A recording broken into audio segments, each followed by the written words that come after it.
Hello বন্ধুরা, আসসালামু আলাইকুম। আশা করি সবাই ভালো আছেন। তো আজকে কিন্তু আপনাদের সামনে আরও একটা আমি ড্রয়িং এবং পেইন্টিংয়ের ভিডিও নিয়ে চলে এসেছি। আর আজকে আমি আপনাদের করে দেখাবো সূর্যমুখী ফুল। তবে সূর্যমুখী ফুলের আমি হাফ, যে সূর্যমুখী ফুল যেরকমটা হয় সেরকমটা করে দেখাবো। তো এজন্য আমি বড় বড় যে পাপড়িগুলো হয় সেটা আগে করে নিচ্ছি। যে কয়টা হয় আমি সে কয়টা প্রথমে আগে এঁকে নিচ্ছি। এবার মাঝখান দিয়ে আমি আরও একটা করে দিয়ে নিচ্ছি। সূর্যমুখী ফুলটা কিন্তু একেবারে আঁকা সহজ, একবার দেখলে হয়ে যায় খুব সুন্দরভাবে। এবার ছোট ছোট পাপড়িগুলো দিয়ে দিচ্ছি। তো এখানে দুটো না দিয়ে একটাই ভালো লাগতেছিল, তাই আমি এখানে আবারও মুছে ঠিক করে নিলাম। তো আমার ফুলটা আঁকা হয়ে গেছে। ঠিক একইভাবে আমি কাপড়েও এটা ফুলটা এঁকে নিয়েছি। এবার কাপড়ের মধ্যে যে বড় বড় পাপড়িগুলো দিয়েছি সেই বড় বড় পাপড়িতে আমি হলুদ কালার দিয়ে এখানে আমি পেইন্ট করে নিচ্ছি। আর পেইন্ট করার জন্য আজকে আমি ট্রান্সপারেন্ট পদ্ধতিতে করতেছি। ট্রান্সপারেন্ট পদ্ধতিতে রং তৈরি করার জন্য এখানে 1 চামচ বাইন্ডার, 1 চামচ এনকে নিয়েছি। এবার সেটাকে ভালো মতো মিশিয়ে তার মধ্যে প্রয়োজন মতো রং দিয়েছি, মানে 20% এর মতো হলুদ রং দিয়ে আমি এটা রং তৈরি করে নিয়েছি। রং অতিরিক্ত দিতে যাবেন না, একটু একটু করে মিশাবেন, তারপরে কাঙ্ক্ষিত রংটা চলে আসলে হয়ে যাবে। বেশি রং দিলে রঙে কিন্তু কোনো কেমিক্যাল নেই।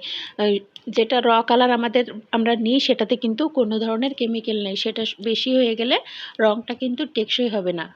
মূলত বাইন্ডার এবং এনকেটাই হচ্ছে আমাদের আঠা, যেটা হচ্ছে কাপড়ের রংটাকে অনেক দিন লাস্টিং করে।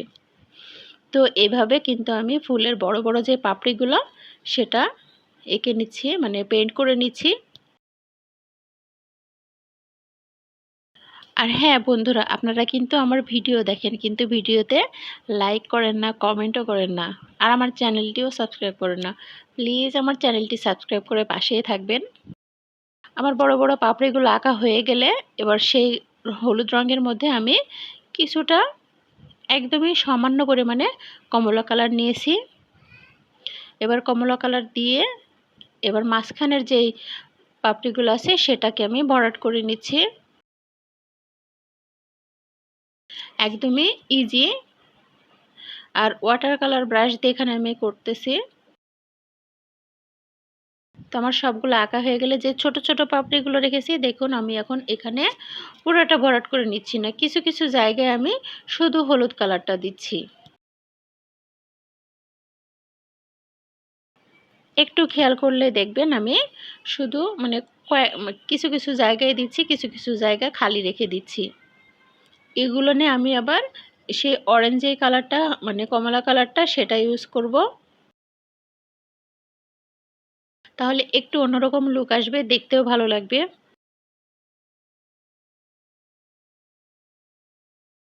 এবার সেই অরেঞ্জ কালারটা আমি একটু একটু করে দিয়ে দিচ্ছি। আর এখন আমি সিনথেটিক ব্রাশ নিয়েছি যেন রঙের পরিমাণটা আমার বেশি করে না ওঠে। অল্প অল্প করে নিয়ে আমি এখন খুব সুন্দরভাবে এটাকে ভরাট করে নিচ্ছি। আমি আবারও মনে করে দিচ্ছি বন্ধুরা, আমার চ্যানেলটি এখনও সাবস্ক্রাইব করেনি যারা, এখনও প্লিজ চটজলদি আমার চ্যানেলটি সাবস্ক্রাইব করে ফেলুন, যেন আমি নিত্য নতুন ভিডিও দেওয়ার সাথে সাথে নোটিফিকেশনটা আপনাদের কাছে পৌঁছে যায়। আর আপনারা আপনাদের পছন্দ অনুযায়ী ফুলটা এঁকে নিতে পারেন। এই হাফ, মানে সূর্যমুখী ফুলটা যদি কোনো শাড়ির আঁচলের দিকে সাইড করে আঁকেন, অনেক সুন্দর লাগে দেখতে। এছাড়া বিছানার চাদরেও কিন্তু বড় করে এঁকে নিলে খুব সুন্দর লাগবে দেখতে। এবার যে অরেঞ্জ কালারটা আছে সেটাই আমি এখানে যে হলুদ কালারটা এঁকে নিয়েছিলাম প্রথমে, সেটার কিছু কিছু জায়গায় একটা একটা করে টান দিয়ে নিচ্ছি। সূর্যমুখী ফুলের পাপড়ির কাজ আমাদের প্রায় শেষ।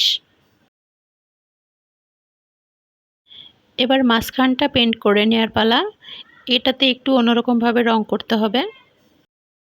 হলুদ কমলার যে কালারটা তার সাথে একেবারে সামান্য পরিমাণ আমি কালো কালার দিয়ে নিয়েছি, দিয়ে একটু ডার্ক কালার করে নিয়েছি, মানে পুরোপুরি ডার্ক কালার না, কিছুটা মানে ব্রাউনিশ ডার্ক যেটা হয় সেই কালারটা করে নিয়েছি।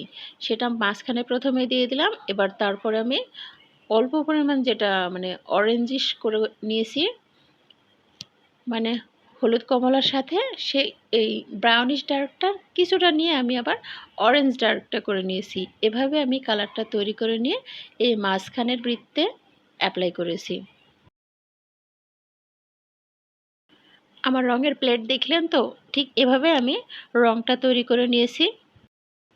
এখানে একটু আস্তে আস্তে আমরা রঙটা দিব, যেন ছড়িয়ে না যায়, মানে বেশি এদিক সেদিক না হয়ে যায়, একটু আস্তে আস্তে। আর কিছুটা মাঝে মধ্যে আমরা ফুলের মধ্যেও একটু উপর দিকে উঠিয়ে দিব, তাহলে কিন্তু যে ফুলের সূর্যমুখী ফুলটা যেরকম হয় কিছুটা ওইরকমই হবে। এবার ওই কালারটাই আমি আবারও যে ফুলের পাপড়িগুলো নেই সেগুলো নিয়ে একটু করে টান দিয়ে দিচ্ছি। তো বন্ধুরা, ভিডিওটি কেমন লাগলো কমেন্ট বক্সে জানাতে ভুলবেন না। ভিডিওতে ছোটোখাটো ভুল ত্রুটিগুলো ক্ষমাসুলভ দৃষ্টিতে দেখবেন। সবাইকে ধন্যবাদ।